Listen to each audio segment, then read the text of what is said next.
میں حضور کے بارے میں جو تعریفیں کر رہے ہیں، کیا اس تعریف کے کرنے کے بعد بولنے والے یا سننے والوں میں سے کسی کے دل میں یہ دائرہ ہوتا ہے کہ اب میں سنت پر چلوں گا، میں سنت پہ عمل کروں گا؟ یہ ہوتا ہے اگلے ہی لمحے وہ سنت چھوڑ دیتا ہے، اگلے ہی وقت کو نماز قضا کر دیتا ہے، اگلے ہی وقت کو حضور کی سنتوں کے خلاف زندگی گزارتا رہتا ہے۔ تو کیا چیز ہے آپ کے لیے؟ سوچے ذرا، یہی کچھ کو دھن ہے رہو سب سے والا، وہ زینت نرالی ہو فیشن نرالا، تجھے اس نے ظاہر میں دھوکے میں ڈالا، جیا کرتا ہے کیا یہی مرنے والا، جگہ جیا لانے کی دنیا نہیں ہے، یہ عبرت کی جا ہے تماشا نہیں ہے۔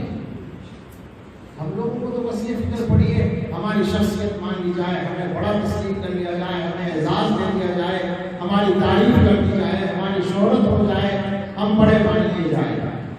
ساری بڑائی نکل جاتی ہے جب ملک الموت آتا ہے، اور جب اللہ کی بارگاہ میں کھڑے ہوں گے تو اللہ تعالیٰ کے اس بڑائی کا کوئی تول نہیں ہوگا، بلکہ الٹا بوجھ ہو جائے گا۔ وہ پڑھا ہے نا حدیث، تو مشہور بہت عام ہے ہمارے یہاں کہ قیامت کے دن 3 آدمیوں کو سب سے پہلے لایا جائے حشر کے لیے، حساب کے لیے۔ ان میں تینوں کا تعلق دینی کاموں سے ہے۔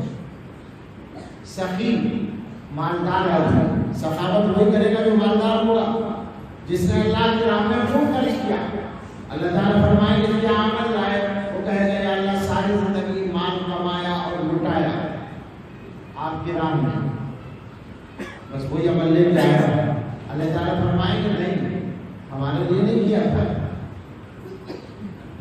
میرے عزیز، اس میں ویڈیو بنانے کے بجائے دل میں اتار دو تو ہوگا فائدہ، ورنہ نہ میرا فائدہ نہ تمہارا فائدہ۔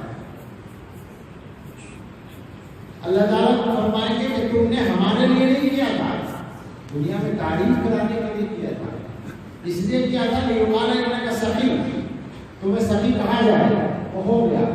دنیا میں بہت شہرت ہوئی، بڑا صاحب خیر ہے، لائن لگتی ہے مدرسے والوں کی، دیکھا رہتا ہے صبح سے شام تک، خوب تعریف ہوگی۔ ہمارے یہاں کچھ نہیں ہے، تمہارے لیے ہمارے یہاں کچھ نہیں ہے، جہنم میں بیٹھی۔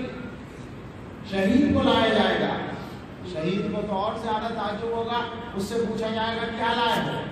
یا اللہ دنیا میں سب سے قیمتی چیز جان تھی، آپ کی بارگاہ میں وہ جان نظر کر دی، اور کیا لاتا؟ اللہ تعالیٰ فرمائیں گے شہید تو تم ہوئے، مگر میدان میں آنے میں تمہاری نیت یہ تھی کہ تمہیں بہادر کہا جائے، مجاہد کہا جائے، کہا جا چکا، وہ ہو گیا دنیا میں، ہمارے پاس نہیں ہے کچھ تمہارے لیے، یعنی ہم جاؤ۔ عالم کو لایا جائے گا، کیا کیا؟ عالم صاحب کے پاس تو تقریر کرنے کے لیے بہت کچھ ہوگا، کہ اللہ نے علم سیکھا اور سکھایا، دنیا میں علم کو پھیلایا۔ اللہ تعالیٰ فرمائیں گے کہ اس لیے کیا تھا کہ بڑا عالم کہا جائے، ہو گیا وہ کام، بڑی تعریفیں ہوں دنیا میں، خوب تمہاری شان میں قصیدے پڑھے گئے، خوب تمہیں بڑا عالم کہا گیا، ہو گیا، جو چاہتے تھے وہ دنیا میں ہو گیا، یہاں کچھ نہیں ہے اس کے بدلے میں، جاننا ہوگا۔ تو اب سوچے ذرا کہ یہ دنیا کے اندر ہمیں عزت اور بڑائی مل گئی، تو اس کا آخرت میں کیا فائدہ ہوا؟ ہم لوگوں کا حال اس وقت بہت خراب ہے۔ ہمارا حال تو یہ ہو رہا ہے کہ اگر ہمارے یہاں علاقے میں کوئی لیڈر آ جائے تو ہماری سب سے بڑی کوشش یہ ہوتی ہے کہ اس کے ساتھ ہمارا فوٹو چل جائے۔ کوئی بات کرا، عالم کو، حافظ کو، قاری کو، مسجد کے امام کو اللہ تعالیٰ نے جو عزت اور عظمت دی ہے، اس کے سامنے اس کی کیا حیثیت ہے؟ مگر ہم نے اخباروں میں چھپنے کو عزت سمجھ لیا۔ عزت وہ ہوتی تھی جو ہمارے بڑوں کو ملتی تھی، اللہ والوں کو ملتی تھی۔ 1000 برس گزر گئے، 100 برس گزر گئے، مر گئے، دنیا سے چلے گئے، اور نام زندہ ہے اور بڑھتا چلا جا رہا ہے۔ ہمارے حضرت فرمائے کرتے ہیں جو آدمی اللہ کے لیے کام کرتا ہے، زندگی میں اس کی جتنی عزت ہوتی ہے، جتنا نام ہوتا ہے، مرنے کے بعد وہ نام بڑھتا چلا جاتا ہے۔ اور جو آدمی دنیا کے لیے کام کرتا ہے زندگی میں چاہے اس کی شہرت ہو جائے مرنے کے بعد اس کا نام بھی بڑھ جاتا ہے. آپ سوچیں حضرت نانوتوی رحمۃ اللہ علیہ کو ان کی زندگی میں کتنے لوگ جانتے ہوں گے؟ آج جتنے جانتے ہیں اس کا 100% بھی زندگی میں نہیں جانتا. یعنی مرنے کے 150 برس کے بعد شہرت زندگی سے 1000 گنا زیادہ ہو گئی. یا اور جتنے قابل ہیں ان کے نام زندہ ہیں. کیوں زندہ ہیں؟ اس لیے کہ انہوں نے کام اللہ کے لیے کیا ہے. کام دنیا کے لیے کریں گے تو دنیا فانی ہے، کام بھی فنا، نام بھی فنا. اللہ کے لیے کریں گے اللہ باقی ہے، کام بھی باقی، نام بھی باقی. یہ اصول ہے. تو ہمیں اپنے آپ کو بدلنے کی ضرورت ہے میرے بھائی. اس سے کام چلنے والا نہیں ہے. ہم تقریریں کرتے ہیں بہت شاندار، سننے والا مجمع فائدہ بھی اٹھاتا ہے. میں یہ نہیں کہتا کہ علماء کے بیانات سے فائدہ نہیں ہوتا، لیکن کہاں پہنچتا ہے وہ میں بتاتا ہوں. سننے والے کو کوئی مسئلہ غلط معلوم ہے، تقریر میں مسئلہ آ گیا صحیح ہو گیا. عقیدہ غلط ہے، تقریر میں عقیدہ آ گیا وہ صحیح ہو گیا. کوئی اور بات سننے میں آ گئی، اس کا ذہن نے اثر قبول کر لیا، دماغ تک پہنچتا ہے. یہ تو ہوتا ہے. سننے والے کو بہت ساری چیزیں دین کی معلوم ہو جاتی ہیں. لیکن اگلا سوال یہ ہے کہ کیا یہ ہوتا ہے کہ ایک معلم نے نماز کے بارے میں تقریر کی اور سننے والے سب کے سب نمازی بن گئے؟ سب کے سب نہیں، ایک بھی. اٹھنے کے بعد جتنے بے نمازی تھے ان میں سے ایک نے بھی توبہ کی ہو اور نماز کا مقصد ارادہ کر لیا ہو، ایسا ہوتا ہے؟ جھوٹ کے بارے میں تقریر کی، جو آدمی جھوٹ بولتا تھا تقریر کے بعد اس نے توبہ کر لی کہ میں جھوٹ نہیں بولوں گا. ہوتا ہے ایسا؟ کیا ہوتا ہے؟ دماغ تک جاتا ہے، یعنی دماغ قبول کرتا ہے کہ جو مولانا بول رہے ہیں وہ صحیح ہے، دل تک نہیں جاتا. اور عمل بدلتا ہے دل تک پہنچنے سے. زندگی بدلتی ہے دل تک پہنچنے سے. اب ہم سوچیں، یعنی یہ مسئلہ میں بحث یہ نہیں ہے کہ علماء کیا کر رہے ہیں، بحث یہ ہے کہ ہم اپنے حالات میں کیا کر رہے ہیں. ہم دیندار ہیں الحمدللہ. جو مجمع یہاں بیٹھا ہے وہ سارا دینداروں کا مجمع ہے. ہم نمازی بھی ہیں، ہم مدرسوں میں پڑھنے پڑھانے والے بھی ہیں، ہم امامت کرنے والے بھی ہیں، اور جو دینی کام ہوتے ہیں وہ سب ہم کر رہے ہیں. لیکن ایمانداری سے ہوتا ہے. کسی کی غیبت نہیں کر رہے ہم اور آپ بات کر رہے ہیں. ہم تو سچی بات یہ ہے. ہمارا حال یہ ہے، ایک جگہ ایک پروگرام تھا تو وہ جو ناظم جلسہ تھے وہ بھی ایک طرح سے مقرر تھے. انہوں نے بہت ساری میری تعریفیں کر کے مجھے بلایا، ایسی شخصیت ایسے اور ایسے. اس کے بعد مجھے بیٹھنے کا موقع ملا. تو میں نے لوگوں سے کہا، بات یہیں سے شروع کی کہ بھائی ان مولانا صاحب نے میرے بارے میں جو کچھ کہا ہے وہ ان کے مقرر ہونے کا ثبوت ہے. یعنی یہ مقرر آدمی ہیں تو انہوں نے مردے میں جان ڈال دی. میرے جیسے آدمی کے بارے میں بہت ساری تعریفی باتیں کر دی. لیکن جو صحیح بات ہے وہ یہ ہے کہ میں گناہگار آدمی ہوں، اور آپ لوگ بھی میرے برابر نہ صحیح کسی نہ کسی درجے میں گناہگار ہیں. تو ہم دونوں مل کر بیٹھیں گے اور اس پر غور کریں گے کہ گناہوں سے پیچھا کیسے چھوٹے. بس اس لیے ہم آئے. آپ سے بھی یہ کہنا ہے کہ اس پر غور کریں. ہم سب دینی کام کر رہے ہیں لیکن ایمانداری سے سوچیں کہ اگر کوئی موقع ایسا ہے کہ جھوٹ بول کر دنیا کا کوئی فائدہ حاصل ہو سکتا ہو یا جھوٹ بول کر کسی نقصان سے بچ سکتے ہو، مالی نقصان سے، تو ہم میں کتنے لوگ ہیں جو جھوٹ بولنے سے پرہیز کرتے ہیں اللہ کے ڈر سے؟ بتائیے ایمانداری سے. سوچیں، مجھے نہ بتائیں، خود سوچیں کہ ہم کہاں ہیں. ہمارے بڑوں کا حال تو یہ تھا کہ ساری دنیا میں نقصان ہو جائے لیکن اللہ نے سچ بولنے کا حکم دیا تو سچ بولے گے.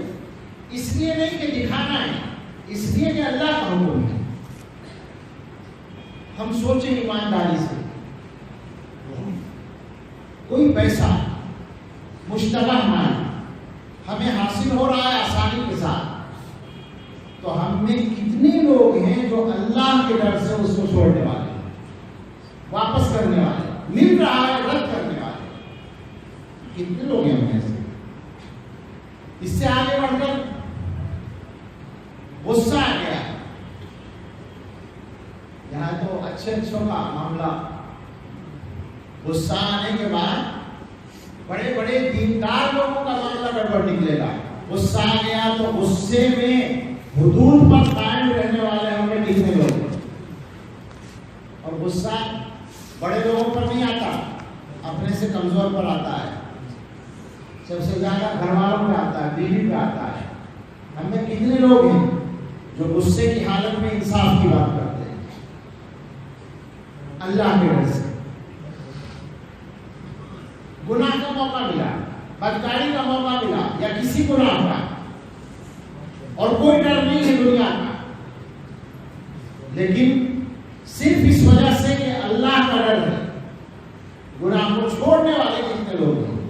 ہم جیسے لوگوں کو جو تقویٰ ہے وہ تو سچی بات ہے، عام طور پر ایسا ہے کہ موقع نہیں ملتا تو بچے ہوئے ہیں۔ امتحان تو وہاں ہوگا جہاں گناہ کرنے پر کوئی ٹوکنے والا نہ ہو، کوئی بدنامی نہ ہو۔ ایسے معاشرے ہیں جہاں گناہ کی حوصلہ افزائی ہوتی ہے، اگر کوئی آدمی گناہ کرے تو کوئی بدنامی نہیں ہوتی، عام ہے، اس ماحول میں آدمی برائی سے بچے۔ ہیں ایسے لوگ؟ ابھی کی بات ہے، اس لائن میں جانے سے طرح طرح کے تجربے سامنے آتے ہیں۔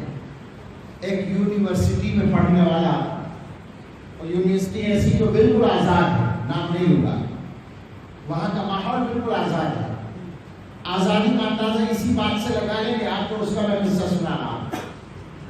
میری ایک مجلس تھی، اس میں وہ آیا اور اس نے بتایا کہ میں جو چلا ہوں یہاں کے لیے، آپ کے پاس آنے کے لیے، اس حال میں چلا ہوں کہ میرے پاس ایک لڑکی کے میسج گناہ کی دعوت کے آ رہے تھے، اور میں واپس کر رہا تھا، منع کر رہا تھا، رد کر رہا تھا، اور وہ گندی تصویریں اپنی کھینچ کر بھیج رہی تھی تاکہ میں گناہ کے لیے آمادہ ہو جاؤں۔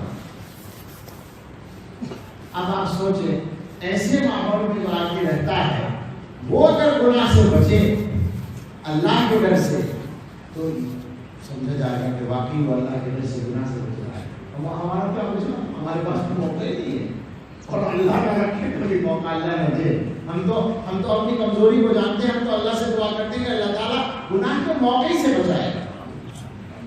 لیکن سوچنا اصل یہ ہے کہ وہ جو تقویٰ ہے، جس کو ڈر کہتے ہیں اللہ کا، ہمارے حضرت ایک واقعہ سنایا کرتے ہیں طالب علم کا، دلی کا، سچا واقعہ ہے۔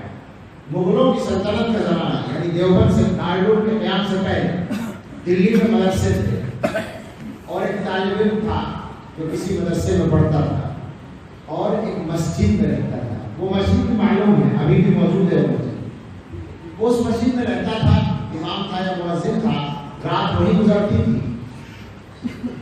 ایک دن وہ سب کے جانے کے بعد، عشاء کے بعد بیٹھ گیا اپنا پڑھنے کے لیے، تو مسجد کے دروازے پر کوئی آیا، دیکھا تو ایک لڑکی، جوان خوبصورت لڑکی، جلدی سے اندر آ گئی، گھس گئی، اور اس نے اندر آ کے اندر سے کنڈی لگا دی، مسجد دروازہ بند کر دیا۔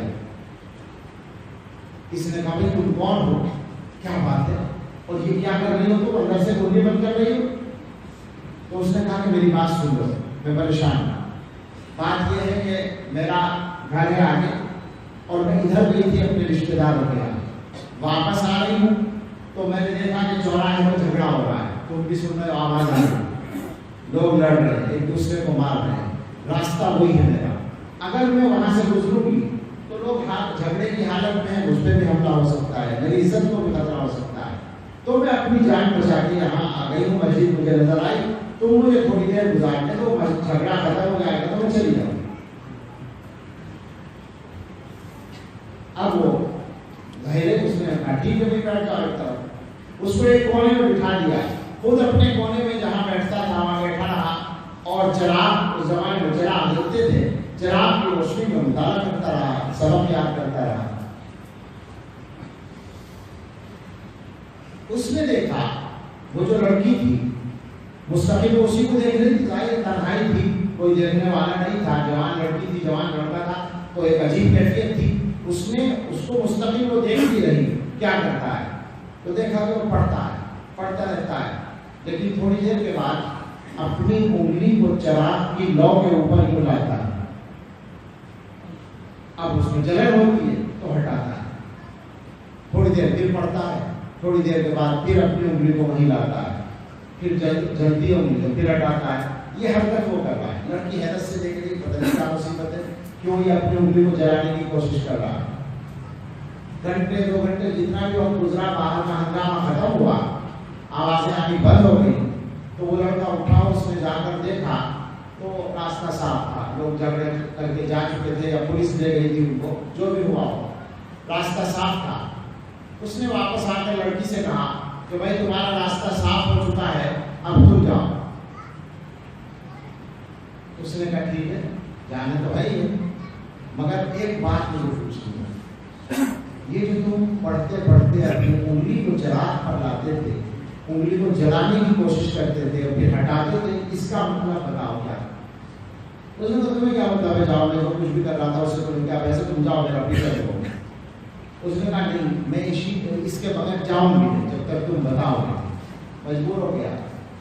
تو لڑکے نے کہا بات یہ ہے کہ جو صورتحال تھی وہ تم دیکھ رہی ہو، مسجد کے اندر میرے اور تمہارے علاوہ کوئی نہیں تھا، میرا نفس میرے پیچھے پڑا تھا، شیطان میرے پیچھے پڑا تھا، اور مجھے کہہ رہا تھا کہ اتنا اچھا موقع نہیں ملے گا، فائدہ ہوگا، خود آئی ہے تم نہیں لائے، کوئی مدد کے لیے آنے والا بھی نہیں ہے، شور بھی مچائے تو باہر پتہ نہیں چلے گا، خود شور ہو رہا ہے، بار بار میرے دل میں، میرے نفس میں یہ داعیہ پیدا ہو رہا تھا، گناہ۔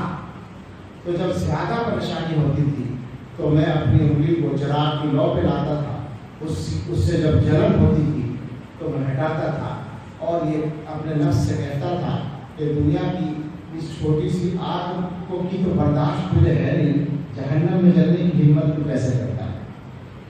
اس طرح سے اللہ نے مجھے گناہ سے بچایا، اب تم جاؤ۔ وہ لڑکی چلی گئی۔ اگلے دن اس کا باپ مسجد میں، وہ باپ جو تھا مغلیہ خاندان کا رشتہ دار تھا، شاہی خاندان میں بڑا آدمی، اس نے آ کر مسجد والوں سے پوچھا کہ یہاں رات کو مسجد میں کون رہتا ہے؟ لوگوں نے بتایا کہ ایک طالب علم ہے۔ وہ کہا کیا بات؟ انہوں نے کہا میں اس سے اپنی بیٹی کا نکاح کرنا چاہتا ہوں۔ لوگوں نے کہا آپ؟ وہ تو بہت بڑا آدمی تھا، آپ کیسے؟ وہ تو جانے کہاں کا، بہار بنگال کا دور دراز کا کہاں کا رہنے والا غریب نادار طالب علم ہے، اسی لیے مسجد میں رہتا ہے، اس سے آپ نکاح کریں گے؟ کہنے لگا یہی ارادہ ہے۔ کیا بات ہے؟ تو اس نے بتایا کہ رات یہاں یہ واقعہ پیش آیا ہے، اور میری لڑکی یہ کہتی ہے کہ میں نے اپنی زندگی میں ایک ہی پاک دامن آدمی دیکھا ہے، میں اسی سے شادی کروں گا۔ اللہ ہم سب کو ایسا پاک دامن بنا۔ حضرت یوسف علیہ السلام کو یہ آزمائش پیش آئی تھی۔ اس امت میں ایسے بہت سارے لوگ ہوئے ہیں۔ ایک تابعی ہے سلیمان بن یسار رحمۃ اللہ علیہ، ہمارے حضرت ان کا واقعہ سنایا کرتے ہیں، بڑے تابعین میں سے ہیں، بڑے اولیاء میں سے ہیں۔ سفر میں تھے، قافلے والے چلے گئے، ایک جگہ پڑاؤ ڈالا، سارے قافلے والے اپنی ضروریات کے لیے نکل گئے، کوئی سامان خریدنے کے لیے، کوئی تفریح کرنے کے لیے، حضرت اکیلے اپنے خیمے میں رک گئے۔ تھوڑی دیر میں قریبی بستی سے ایک عورت آئی اور اس نے آ کر ان کو کچھ اشارہ کیا، تو انہوں نے کھانا اٹھا کر اس کو دینا چاہا کہ شاید بھوک لگی، تو اس نے منع کیا، کھانا نہیں چاہیے۔ تو انہوں نے پوچھا پھر کیا چاہیے؟ تو اس نے کہا جو مرد سے عورت چاہتی ہے وہی چاہیے، گناہ کا اشارہ کیا۔ تو اس کی یہ بات سن کر یہ رونے لگے۔ ان کو یہ خیال ہوا کہ ابھی بھی شیطان میں اس سے امید رکھتا ہے۔ ہم لوگوں کے دلوں میں بھی گناہوں کے خیالات آتے ہیں تو ہم ان خیالات سے لذت لیتے ہیں، اور یہ اللہ والے خیال گناہ کا آنے پر خیال پر نہیں، موقع ملنے پر روتے تھے کہ ابھی بھی شیطان ہم سے امید رکھتا ہے گناہ کرانے کی. بہت روئے. جب وہ رونے لگے تو وہ بھی گھبرا کے چلی گئی واپس. رات کو خواب میں سیدنا حضرت یوسف علیہ السلام کو دیکھا. انہوں نے جلدی سے آگے بڑھ کر مسافر کیا. یوسف علیہ السلام اللہ کے پیغمبر نظر آ گئے. انہوں نے کہا کہ حضرت آپ کا واقعہ بڑا عجیب ہے. آپ کو زلیخا نے گناہ کی دعوت دی تھی اور آپ بچ گئے تھے اس سے اللہ کی توفیق سے. تو حضرت یوسف علیہ السلام نے فرمایا میں تو اللہ کا پیغمبر تھا، میرے ساتھ اللہ کی بہت بڑی حفاظت تھی. تمہارا واقعہ مجھ سے زیادہ عجیب ہے کہ تم امتی ہو کر گناہ سے بچ گئے. لیکن میرے بزرگوں، یہ اس امت میں بہت ساری مثالیں مل رہی ہیں. ہمارا مسئلہ یہ ہے کہ ہم اس طرح ایسے بنیں کہ گناہ سے ہم بچیں اللہ کے ڈر سے. ایک تو ہوتا ہے گناہ سے بچنا مجبوری میں، ایک یہ ہے کہ گناہ کا پورا موقع ہے. وہ جو حدیث میں فرمایا گیا 7 آدمی ایسے ہیں جن کو عرش کے سائے میں جگہ ملے گی. ان میں وہ بھی آدمی ہے کہ رجل دعت امرأة ذات منصب و جمال فقال انی اخاف اللہ. خوبصورت عورت ہے، اچھے گھرانے کی ہے، کوئی ڈر نہیں ہے، اس کی طرف سے دعوت گناہ ہے اور جواب یہ ہے کہ میں اللہ سے ڈرتا ہوں. یہ جواب دینے والا آدمی اللہ کے عرش کے سائے میں جگہ پائے. میرے بزرگوں، ہمیں ہمارے حصے میں جو زمانہ آیا ہے نا، بہت فتنوں کا زمانہ. ان فتنوں کا مقابلہ باتوں سے نہیں ہوگا، اچھے اچھے الفاظ سے نہیں ہوگا، قابلیتوں سے بھی نہیں ہوگا. اچھی طرح سنیں، ظاہری اسباب سے بھی نہیں ہوگا. ٹھیک ہے، سارے اسباب اختیار کرنے پڑیں گے، مگر اسباب کی جو جان ہے، اسباب کی جو روح ہے، وہ اپنے اندر جب تک پیدا نہیں کریں گے کچھ بھی نہیں ہوگا. اپنے اللہ سے تعلق، اللہ کا ڈر، اللہ کا خوف دلوں کے اندر جب تک وہ نہیں آئے گا، دل جب تک نہیں بدلیں گے، دلوں کا بگاڑ جب تک دور نہیں ہوگا، کام بننے والا نہیں. ہماری تو زندگی ایک ایسے ڈھنڈے پہ چل رہی ہے، رسم پوری ہو رہی ہے. مدرسوں کے جلسے آج کل ہوتے ہیں، رات کو معلوم ہوا 2 بجے تک جلسہ چل رہا ہے، زبردست تقریریں ہو رہی ہیں. ایسا لگتا ہے جیسے مقررین کے درمیان تقریر کا مسابقہ ہو رہا ہے. ہر آدمی پریشان ہے کہ میری تقریر سب سے اچھی ہو جائے، اور مجمع بھی وہ ڈھونڈ رہا ہے ہمارا پسندیدہ مقرر کہاں ہے، داد دے رہا ہے. اور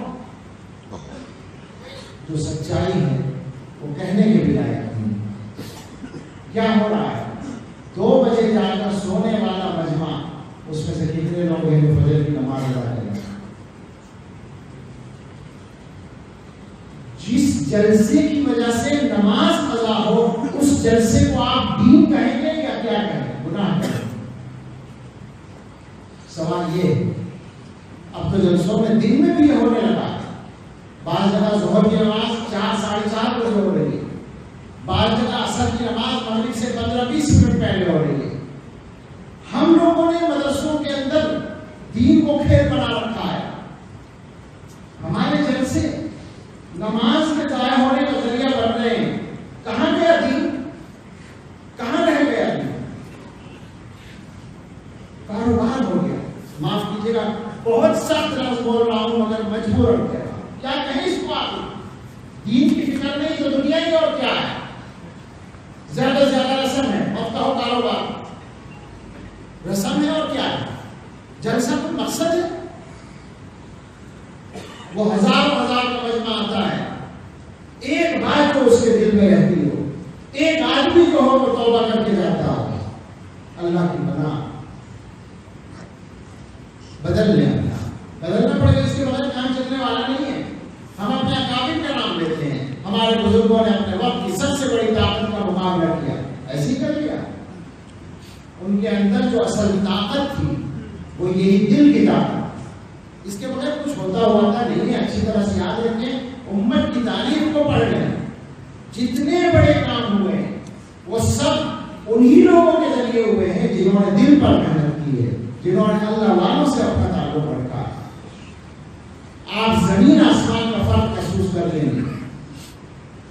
میں کھل کر بہت سی باتیں نہیں کہنا چاہتا، بعض باتیں ہو بھی نہیں، اللہ مجھے معاف فرمائے اگر مجھ سے غلطی ہوئی ہو، لیکن میں آپ سے یہ کہنا چاہتا ہوں کہ جس دن آپ کسی اللہ والے سے جڑنے کے بعد اللہ کی یاد کا سلسلہ شروع کریں گے، اور آپ میں یقیناً بہت سے ایسے لوگ ہوں گے جو یہ کام کر رہے ہوں گے تو ان کو تجربہ ہو چکا ہوگا، اور جنہوں نے نہیں کیا ان کو تجربہ ہو جائے گا، زمین و آسمان کا فرق ہو جائے گا آپ کی عبادت میں، آپ کی تلاوت میں، آپ کے بیان میں، آپ کے ذکر میں، آپ کے دینی کاموں میں، ہر چیز میں زمین آسمان کا فرق ہو جائے گا، پتہ چل جائے گا کہاں سے کہاں پہنچ گئے۔ اس وقت تو ایک بے جان کی روح، ایک بے روح کا جسم چل رہا ہے، بے جان جسم چل رہا ہے، اسی لیے فتنے بڑھتے جا رہے ہیں اور ان کا مقابلہ آسانی سے ہم لوگوں سے نہیں ہو رہا ہے، لیکن ظاہر ہے کچھ اللہ والے موجود ہیں، ان کی برکت سے ہو رہا ہے۔ ضرورت ہے زیادہ، ایسے لوگ زیادہ سے زیادہ ہو جائیں، ہم ایسے ہر آدمی اپنی فکر کرے، اس فکر میں بالکل مت پڑیے کہ دنیا میں ہمیں کتنا جانا جائے گا، کتنا پہچانا جائے گا۔ ڈر لگتا ہے جب قرآن حدیث کی باتیں دیکھتے ہیں، ہمیں تو یہ سکھایا گیا اور بتایا گیا کہ لباس بھی ایسا مت پہنو کہ جس کی طرف انگلیاں اٹھیں، کہ دیکھو کیا شاندار لباس ہے۔ یہ لباس شریعت میں اتنا اہم ہے کہ علماء نے باقاعدہ اس پر بحث کر رکھی ہے کہ پگڑی باندھنا کیسا ہے، سمجھ رہے ہیں آپ؟ جبکہ پگڑی باندھنا رسول اللہ صلی اللہ علیہ وسلم کی سنن عادت میں سے ہے، اور حضرت شیخ الحدیث نے لکھا ہے رحمۃ اللہ علیہ، حضرت مولانا زکریا صاحب نے، کہ استمراری سنت ہے۔ اس کے باوجود یہ بحث کی گئی ہے کہ آدمی کو پگڑی باندھنی چاہیے یا نہیں باندھنی چاہیے۔ اگر یہ ڈر ہو کہ پگڑی باندھنے کی وجہ سے اپنے دل کے اندر یہ پیدا ہوگا کہ میں ذرا ممتاز ہوں، اوروں سے الگ لگ رہا ہوں، یہ اگر جذبہ پیدا ہوا ہے تو نہیں باندھنی چاہیے، منع کر دیا ہے۔ کیا مطلب ہے اس کا؟ کہ ایک سنت کام ہے، مگر وہ جو معاملہ ہے نیت کا وہ زیادہ اہم ہے۔ اللہ تعالیٰ نے حکم دیا ہے جو کرو اللہ کے لیے کرو، قل ان صلاتی و نسکی و محیایا و مماتی للہ رب العالمین، کہہ دو میری نماز سب سے پہلے کہہ رہے ہیں، اور میری عبادتیں یا میری قربانیاں اور میرا جینا اور میرا مرنا سب اللہ رب العالمین کے لیے۔ نماز کا نام سب سے پہلے لیا ہے، حالانکہ نماز میں تو ہم لوگ نیت ہی کرتے ہیں واسطے اللہ کی، لفظ تو بولتے ہیں واسطے اللہ کے 4 رکعت پڑھ رہے ہیں، مگر کیا حقیقت میں واسطے اللہ کی ہوتی ہے، واسطے دکھانے کی ہوتی ہے؟ سوچنے کی بات ہے۔ ہم نیت باندھتے ہیں اور ہمارا ذہن کہاں ہوتا ہے؟ بہترین ٹیسٹ ہے، تنہائی میں جیسی نماز پڑھتے ہیں، جیسی باہر سب کے سامنے پڑھتے ہیں، کہ تنہائی میں بھی ایسی پڑھتے ہیں، وہی پتہ چل جائے گا اللہ کے لیے پڑھتے ہیں یا دکھانے کے لیے پڑھتے ہیں۔ ہر آدمی چیک کر لیتا ہے، اور اللہ تعالیٰ کی بارگاہ میں دکھاوے کا جو عمل ہے اس کی قیمت کیا ہے معلوم ہے؟ اللہ تعالیٰ فرمائیں گے انا اغنی الشرکاء، تو نے عمل میں میرے ساتھ دوسروں کو شریک کر لیا تو جتنے شریک تو نے بنائے ان سب کے مقابلے میں میں بے نیاز ہوں، مجھے ضرورت نہیں ہے، تو میں تیرا عمل انہیں کے حوالے کرتا ہوں۔ کیا ملے گا؟ یہ کرو کیسا عمل، فرض ادا ہو گیا، بس پکڑ نہیں ہوگی کہ نماز نہیں پڑھی تھی اس کی پکڑ نہیں ہوگی، ثواب کچھ نہیں ملا، درجہ کچھ نہیں ملا۔ تو اپنی نیتوں پر ہمیں محنت کرنی ہے، اپنے دلوں پر محنت کرنی ہے، اور یہ یاد رکھیں کہ یہ دوسروں کے لیے نہیں ہے، یہ اپنے لیے ہے۔ مسئلہ ہمارا ہے، ہمیں اللہ کے یہاں جانا ہے، اللہ کے یہاں حساب دینا ہے۔ اللہ تعالیٰ کے یہاں ہماری دنیا کی شہرت و مقبولیت کا کوئی فائدہ ہمیں نہیں پہنچنے والا اگر ہم اللہ کے لیے کام کرنے والے نہیں ہیں۔ اسی لیے ہمارے اکابر کو شہرت سے ڈرتے تھے، جتنا زیادہ تعارف ہوتا تھا اتنا ہی زیادہ گھبراتے تھے اور ڈرتے تھے۔ اور واقعہ یہ ہے، جن لوگوں کو تجربہ ہے اس کا ان سے آپ پوچھ سکتے ہیں، ڈرنے کی چیز ہے، بہت ڈرنے کی چیز ہے، بہت خطرناک چیز ہے۔ ہم نے تو شیطان کے حملوں کو اتنا باریک پایا، شیطان جو ہے بڑا تیز و ترنار دشمن ہے۔ میں سچ کہتا ہوں، میں تو گناہ گار آدمی ہوں، مجھے اپنے گناہوں پر تجربہ ہے شیطان کا۔ بعض مرتبہ ایسا بھی تجربہ ہوا کہ نیت کے بارے میں بات کر رہے ہیں،